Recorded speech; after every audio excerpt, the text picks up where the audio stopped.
about the... Okay, see, look, it's obviously going to be a very high voting percentage because we are seeing revenge voting.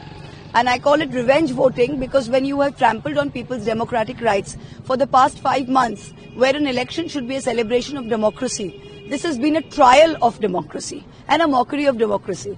Valid voters have been put through so much of trouble. They've had to first, we've done the enumeration forms, which was okay. 60 lakh people have been deleted at that phase. After that, valid voters, 1.3 crores, were put through the logical discrepancy process, having to stand in lines, having to prove their citizenship over and over again. Today, as we speak, 27 lakh people have been denied their franchise who are valid voters. You have seen how about 1,600 have been able to reach the tribunals and a hit rate of over 98% have been put back on the rolls.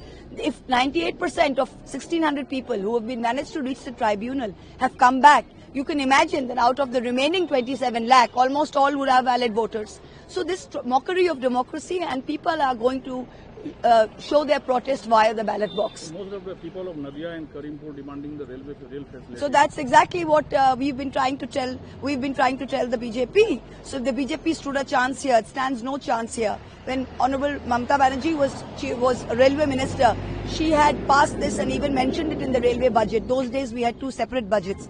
There's a mention of she had mentioned this in the railway line. And for the past 12 years, I have been MP for 7 years. Even before that, my predecessor, for 12 years since the BJP has been in power, I have been protesting and shouting in Parliament, saying not just Karimpur, Tehatta, Chapra, all these 3 assemblies which are in a seat, about 10 to 12 lakh people live here. There is no railway connectivity and there is the border. We have no way. So if the BJP had any sense, they should have done the railway line. But instead, every election, they take a lollipop and they say, come vote for us, we will bring you the railway line. But they already have the railway minister, they already have the railway ministry. If they wanted to care for people, they should have done the railway line and then taken votes on that. We had no problem.